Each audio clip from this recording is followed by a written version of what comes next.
मित्रों नमस्कार। एक मित्र पूछते हैं, आपकी बात सही है जो बताते हैं, इसका प्रमाण क्या है? हम कैसे जानेंगे जो आपने बताया आत्मा के बारे में, पुनर्जन्म के बारे में, जन्म के बारे में, मृत्यु के बारे में, तो हम कैसे जानें कि वो बात सही है? तो दूसरे मित्र एक पूछते हैं कि मेरे जीवन में इतना दुख क्यों है? और एक तीसरा प्रश्न है, ध्यान करके थक गया हूँ, अब तो न ध्यान पाया, न संसार का अचीवमेंट हुआ, न माया मिली, न राम। और एक चौथा प्रश्न है, अगर हम खाए पिए मस्त रहे तो सत्य की खोजने की झंझट में क्यों पड़े? क्योंकि आखिर एक दिन मरना ही है, तो सत्य को जाने ही क्यों? तो मित्रों, इन प्रश्नों के ऊपर हम आज छलफल करेंगे। जो मित्र प्राइवेटली कुछ मुझे बात करना चाहते हैं, कुछ डोनेशन देना चाहते हैं मेरे इस कार्य को आगे बढ़ाने के लिए, और मेरी प्राइवेट ध्यान साधना की वीडियो सुनना चाहते हैं, तो उसके लिए व्हाट्सअप नंबर पे आप मुझे बात करें। वो नंबर मैंने डिस्क्रिप्शन में दिया हुआ है। तो पहले प्रश्न से हम आगे बढ़ेंगे कि बोलते हैं कि आपकी बातें सच है, इसका प्रमाण क्या है? देखियो भाई, जो हम आत्मा, परमात्मा, जन्म, पुनर्जन्म इत्यादि की बात हमने कही, वो वीडियो आप देख सकते हैं, इसके नीचे है। तो वो बात कैसी हम जाने कि वो सच है?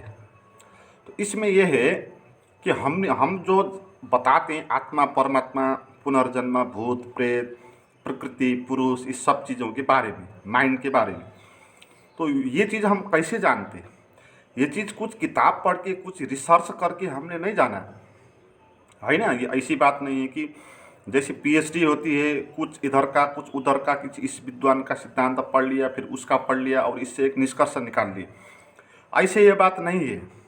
ये बात तो हमने ऐसे जानी जब हमने अपने को जानी, है ना। तो ये बातें हमारी अपने निजी अनुभव की बातें हैं।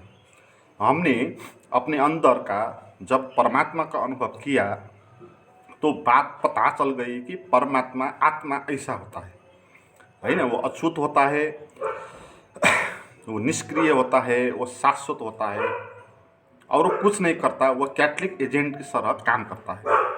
तो जब हमने उसको जाना ध्यान में, तब हमने ये जाना कि ये जो माइंड होता है, ये कैसे क्रिएशन होता है उसके आगे, और कैसे वो विलुप्त होता है ना।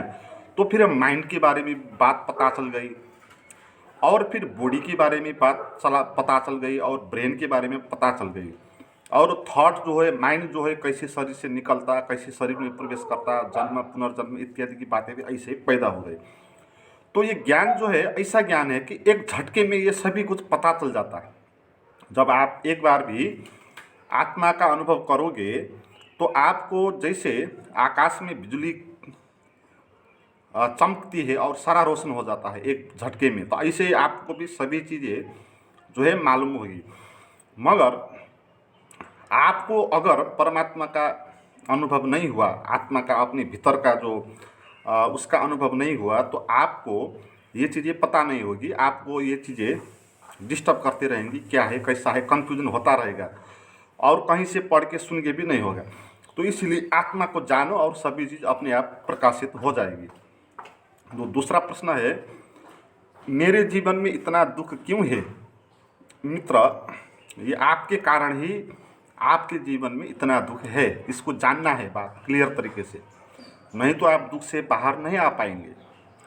कोई परमात्मा उधर बैठा नहीं है जो आपको दुख दे रहा है। मैंने बहुत बार भी बताया, परमात्मा का क्या लेना देना भाई आपको दुख के? भगवान को आपको दुख देने का कोई भी उद्देश्य नहीं, उसको क्या लाभ होगा?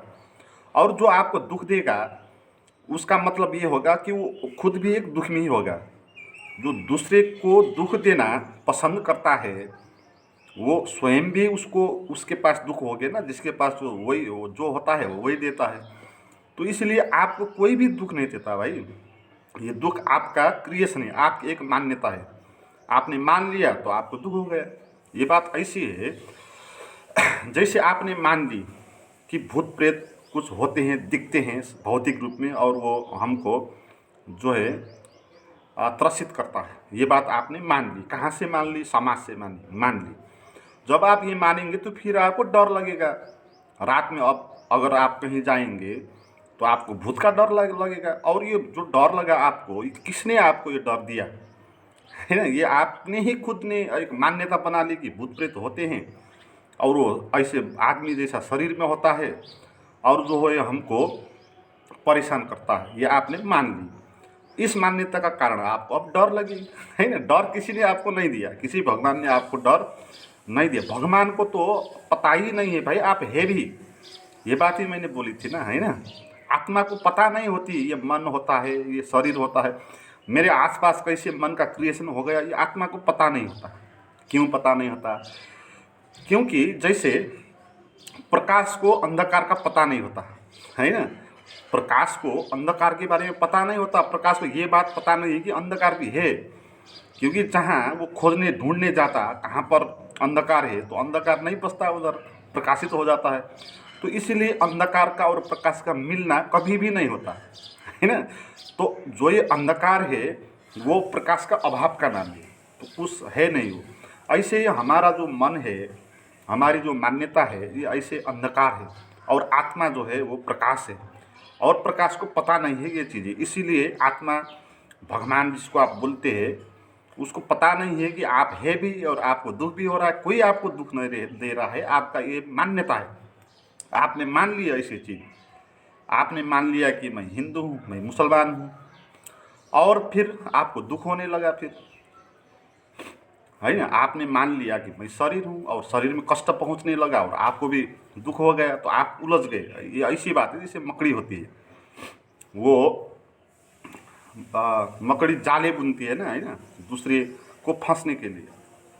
तो बाद में वो खुद ही उसमें फंस जाती है, तो उसको किसी ने फंसाया नहीं है, वो अपने ही मान्यता का कारण उसमें फंस गई है ना। जैसे तितलियाँ होती है जो लाइट के आसपास घूमती है, तो वो लाइट में जाकर वो उसके ताप के कारण मर जाती है, उसको किसी ने मारा नहीं है, अपने ही मान्यता उसने मान लिया कि ये लाइट जो है बहुत अच्छी है, आनंदित है, तो वो उसके पास गया और यही बहुमूल्य है मान लिया और वही जल के राख हो गया। तो हमारा ये जो भी दुख है ये हमारा मान्यता के कारण है, इसको जानना है और हम ही इसका कारण है। हमने मान लिए मैं मन हूँ, और मन तो सुख दुख का एक कॉम्बिनेशन है, तो आपको सुख दुख होगा फिर, है ना। आपने मान लिया मैं गरीब हूँ तो आपको दुख हो गया। तो ये सब मान्यता के कारण दुख होता है, रियलिटी में कोई आपको दुख नहीं दे रहा है। तो तीसरा प्रश्न में हम जाएंगे कि ध्यान कर करके थक गया हूँ, अब तो कुछ नहीं हुआ, अब तो माया मिली न राम। ये सभी को लगता है ऐसा, जो लोग बहुत सालों से ध्यान करते हैं तो ध्यान से कुछ नहीं हासिल होता, तो उनका जीवन ऐसा लगता है कि अब तो न ध्यान मिला, न सांसारिक पद प्रतिष्ठा जो संसार में मिलती है वो भी नहीं मिली। क्योंकि जो संसार में समय और श्रम लगाना था हमने तो ध्यान में लगा दिया, और संसार में लगाते तो कुछ कमा लेते, कुछ पद प्रतिष्ठा हासिल कर लेते, कुछ संसारी सुख का भोग कर लेते, मगर हमने संसार को समय नहीं दिया तो संसार में असफल हो गए। और जो समय और श्रम हमारे पास था वो हमने ध्यान में लगा दिए, और ध्यान में तो कुछ भी नहीं हुआ, तो हम फंस गए, हम माया मिलन राम इस स्थिति में पहुंच गए। मगर इसमें ये जानना है कि ध्यान करके आप क्या पाना चाहते हो। आपके भीतर पाने का भूत सवार है ना। आप पाना चाहते हैं कुछ बड़ी चीज़, आपको ये लगता होगा कि ध्यान करके ऐसी चीज़ दिमाग में आएगी जो रोशनी होगी, जो स्वर्ग जैसा अनुभव होगा जिसका, तो ये चीज़ें आप पाना चाहते हैं, इसीलिए आप ध्यान करते। तो आपका ध्यान ही गलत है ना, आप गलत तरीके से ध्यान कर रहे हो। कुछ पाने के लिए ध्यान नहीं करना है भाई, अपने को जानने के लिए ध्यान करना है। पाने के लिए और जानने के लिए फर्क चीज़ होती हैं। जैसे आप काम करते हैं, उसका उद्देश्य क्या होता है कि कुछ पैसे कमाना, तो वो पाने के लिए आप काम करते है ना। तो जानने के लिए काम कैसा होता है, उसका लक्ष्य नहीं होता है, वो केवल जानना है भाई, बस उसको कुछ पाना नहीं है, वो क्या है उसको जानना है ना। जैसे आप कुछ चीज़ देखते हैं तो ये क्या है इसके अंदर, ये जानने के लिए देखते हैं, तो उसके पीछे कोई पाने का लोभ नहीं होता आपको, जो कुछ भी आप देख लेंगे। तो इस हिसाब से हमने अपने को रिसर्च करना है। तो रिसर्च में पाने का लोभ नहीं होता। अगर पाने का लोभ हुआ तो ऐसे ही होगी बात, फिर कुछ नहीं मिलेगा। क्योंकि मिलेगा तो भी आप नहीं जानोगे उसकी, क्योंकि और आप तो बोलोगे कि ये तो कम हो गया, इससे ज़्यादा चाहिए बोलोगे, है ना। तो मन तो ऐसी, मन का स्वभाव ऐसे ही है ना, उसको जो कुछ भी आप दो वो संतुष्ट नहीं होगा। अगर उसके पास लाख रुपया नहीं है तो लाख रुपये का नाक करेगा, और लाख आ गया तो 10 लाख का नाक करेगा, फिर 10 लाख आ गया तो 1 करोड़ का नाक करेगा। तो उसका नाक का कोई सीमा नहीं है। इसलिए मन को जितना भी रुपया दो वो कभी भी खुश नहीं होगा। तो ऐसे लोभ में मन के हिसाब से आपने ध्यान किया तो जितना भी आपको ध्यान मिले आपको पता नहीं लगेगा, है ना। और कि आप नाक करोगे। आपको थोड़ा ध्यान दो, थोड़ा आनंद दो, तो आप बोलेंगे कि और आनंद चाहिए, इससे क्या होगा। तो इसका कोई अंत नहीं होता। तो ये आप ऐसे ही एक लोभ की दुनिया में फंस गए हैं। आपको ये जानना है कि कुछ पाने का नहीं है बात, कुछ नहीं खोज, हमको कुछ पाना नहीं है, जो पाया ही हुआ है उसको जानना है भाई, है ना। क्लियर बात समझ लो। कुछ थप पाना नहीं है हमको, हमने जो पाया ही हुआ है उसको जानना है। तो आप बोलते हैं कि आपको कुछ नहीं मिला, तो मुझे भी कुछ नहीं मिला भाई। आप और मैं एक ही जगह हैं, मुझको भी कुछ नहीं मिला। मगर आप में और मुझे में क्या फ़र्क है कि आप उसमें राज़ी नहीं है, आपको ज़्यादा चाहिए कुछ, मैं राज़ी हो गया हूँ भाई। कुछ नहीं मिला तो कुछ नहीं मिला, बस इसी को स्वीकार कर लेंगे।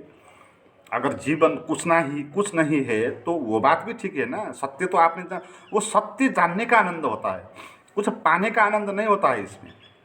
आपने सत्य बात ये जान ली कि आप कुछ है नहीं, है ना। आप माइंड नहीं है, आप बॉडी नहीं है, आप आत्मा है, और आत्मा कुछ होती नहीं है, वो एक शून्य है, निराकार है, तो कुछ नहीं है। तो ये सत्य जानना आनंद है। ये कुछ आकाश से कुछ बरस नहीं जाएगा कुछ आपके ऊपर, ये जान के। ये सत्य जानना क्या है, आनंद है। और मुझे दुख नहीं होता अब ना, क्योंकि मैंने सभी चीज़ को स्वीकार कर लिया, वो कुछ ना होने को भी स्वीकार कर लिया। तो अब कैसे दुख होगा फिर, है ना। आपने तो कुछ ना मिले तो भी उसको स्वीकार कर लिया, ये बात समझनी है। और आपको कुछ ना मिले तो क्या फ़र्क पड़ेगा भाई, है ना। आपको कुछ ना मिले तो अभी भी नहीं मिल रहा है तो उसको स्वीकार करना है। अगर कुछ मिले कुछ ना मिले उस सबको स्वीकार करना है, और ना कुछ होने को राजी होना है। सबसे अच्छी बात इसमें सत्य को जानना है। हमको कुछ पाना नहीं है तो सत्य कैसा है, उसे सत्य को जानने का आनंद होता है, उसमें कुछ चीज़ पाने का आनंद नहीं होता है। तो इसलिए ध्यान ऐसे मत करें जैसे पैसे कमाते हैं, माइंड के हिसाब से ध्यान मत करें। ध्यान रिसर्च के हिसाब, खोज के हिसाब से करें। और कुछ नहीं होता है ना, कुछ नहीं मिला तो उस कुछ नहीं में आप हो रहे हैं। आप ज़्यादा क्यों चाहते हैं, ये आपका अहंकार है। और अहंकार को जितना भी दो वो कभी नहीं भरेगा, है। तो ये बात समझ लीजिए। और चौथा प्रश्न जो है, अगर हम खाए पिए मस्त रहें तो एक दिन मरना ही है, तो क्यों सत्य की खोज की झंझट में पड़ना। तो ये प्रश्न भी बहुत लोग पूछते हैं, और सभी को ये लगता है कि भाई क्यों सत्य की खोज करें, ये झंझट क्यों उठाएं, एक दिन मरना ही है। तो जैसा जीवन है खाए पिए मस्त रहें, है ना। तो इसीलिए बहुत लोग जो है सत्य की तरफ नहीं जाते, सत्य जानने के लिए नहीं चले जाते। मगर बात इसमें यह है कि अगर आप खाए पिए मस्त रहें तो ये बड़ी अच्छी बात है। तो आपको सत्य जानने की कोई आवश्यकता नहीं है। ये बहुत, आपने सत्य जान ही लिया। फिर आपने ये जान लिया कि एक दिन मरना है भाई, क्यों दुख पाना, क्यों किसी को दुख पहुँचना, कि अपने को क्यों दुख पहुँचाना। तो आनंदित रहे, स्वस्थ रहे, मस्त रहे, ये बात जान ली। तो यही तो जानना है ना, है। अध्यात्म का जो सारा का सारा ज्ञान है यही बात वो सिखाता है। मगर जो आप बोल रहे हैं ये झूठ है, क्योंकि आप खाए पिए और मस्त रह नहीं सकते। सत्य को न जानने से आप ये बातें नहीं पा सकते। खाने पीने मस्त रहने आनंदित रहने के लिए सत्य को पाना होगा ही। हम तो असत्य में है, झूठ में है, तो हम कैसे मस्त हो सकते हैं भाई। हम मस्त हो नहीं सकते, जीवन में आनंदित नहीं हो सकते। तो इसी आनंदित होने के लिए तो सत्य को जानना है ना। ये बात तो ऐसी है जैसे कोई बीमार आदमी बोले कि भाई एक दिन मरना ही है तो क्यों इलाज करे, है ना। जैसे अंधा आदमी बोले कि एक दिन ख़त्म ही होना है तो क्यों आँख का ऑपरेशन करे। अरे भाई, इसीलिए ही आँख का ऑपरेशन करना है कि एक दिन मरना है, तो मरने से पहले कुछ संसार को देखो। आपके पास आँख नहीं है तो बीमार को भी ये बोलेंगे भाई एक दिन मरना है, इसीलिए आपको उपचार करना है ताकि आप स्वस्थ रहे। तो अध्यात्म भी ऐसी एक उपचार है ना। अध्यात्म एक आपका आँख का ऑपरेशन करना जैसी बात है। अध्यात्म यही सिखाता है कि भाई खाओ पियो मस्त रहो आनंदित रहो, दुख को बोझ सर पे मत उठाओ, चिंता छोड़ दो। यही बात सिखाने के लिए अध्यात्म है। तो अध्यात्म में जब हम अपने को जानेंगे कि मैं कौन हूँ, आत्मा क्या है, मेरा स्वभाव क्या है, जब ये जानेंगे तब ही आप खाए पिए स्वस्थ रहे आनंदित रह सकते हैं। ये झूठ बात है, कोई भी आनंदित नहीं है भाई। आप पूछ रहे हैं कि मेरी श्रीमती जी ये प्रश्न पूछ रही है, आप अपनी श्रीमती जी को पूछें कितना खुश है वो, कितना आनंदित, कितना परेशानी है उनमें। ये बोलने के लिए बात है। ये क्या है कि सत्य की खोज को बचने का एक सहारा है। हम सत्य का खोज करना नहीं चाहते तो एक बहाना बना लेते। ऐसा प्रश्न ऐसे बहाने से आता है। मगर पूछे आप श्रीमती जी को, क्या क्या सच में ही वो आनंदित है, सच में ही वो मस्त होती है? नहीं हो सकती भाई, कोई भी नहीं हो सकता। जब तक आत्मा को नहीं जानेंगे, अपना स्वभाव नहीं जानेंगे, माइंड के ऊपर नहीं चलेंगे, तब तक हम स्वस्थ भी नहीं हो सकते, मस्त भी नहीं हो सकते, आनंदित भी नहीं हो सकते। इसका कारण ये है कि जब हम आत्मा अपना को नहीं जानते तो हम झूठ में होते हैं, हम एक काल्पनिक दुनिया में होते हैं। और काल्पनिक दुनिया में कैसी मज़ा आएगी भाई, है ना। वास्तविक दुनिया में ही मज़ा आएगा ना। तो आपको वास्तविक दुनिया जाननी है, वास्तविक आनंद लेना है। तो वास्तविक आनंद जानने के लिए आपने अपने को, अपना वास्तविकता को जानना होगा, तो ही आप वास्तविक आनंद ले सकते हैं। मगर अभी का जो आनंद है आपका, वो एक झूठ आनंद है। इसीलिए संसारिक जो आनंद होता है, आपको पता होगा, वो आनंद होता नहीं है। वो सुख जैसा लगता है मगर वो दीर्घकालीन नहीं होता। आपके पास मोटरसाइकिल नहीं था तो सोचते थे कि मोटरसाइकिल होगा तो बहुत आनंद आता होगा, तो जब मोटरसाइकिल खरीद के लाए तो फिर वो आनंद चले गए। फिर आपको कार दिखने लगी और वो ये सोचने लगी कि जब कार आएगी तब आनंद होगा, है ना। तो संसार में आनंद नहीं होता, भ्रम होता है आनंद का, सुख का, आनंद का भ्रम होता है। असली आनंद में होने के लिए तो आपको अध्यात्म को लेना ही पड़ेगा। अगर आप समझदार है, बुद्धिमान है, तो अध्यात्म आपको अपने जीवन में लाना ही पड़ेगा। इसके अलावा कोई रास्ता नहीं है। जैसे जब हम आत्मा जानेंगे तभी हमारा डर खत्म होगा। क्यों? क्योंकि आत्मा को जानने के बाद ही आप ये जानेंगे कि आत्मा की मेरा तो मृत्यु नहीं होता। जब ये जानेंगे मेरा मृत्यु नहीं होता तो फिर डर खत्म हो जाएगा। किस बात का डर? फिर आप मरते ही नहीं। मगर आपको आत्मा को नहीं जाना और आपको डर कैसे खत्म होगा? फिर आप तो ये मानते रहेंगे ना, मैं मर जाऊंगा मर जाऊंगा मर जाऊंगा, है ना। तो ये डर डर में आप जिएंगे। तो इसीलिए भाई, इसीलिए ही अध्यात्म की बात होती है। तो आज के लिए इतना ही। आपको बहुत धन्यवाद। थैंक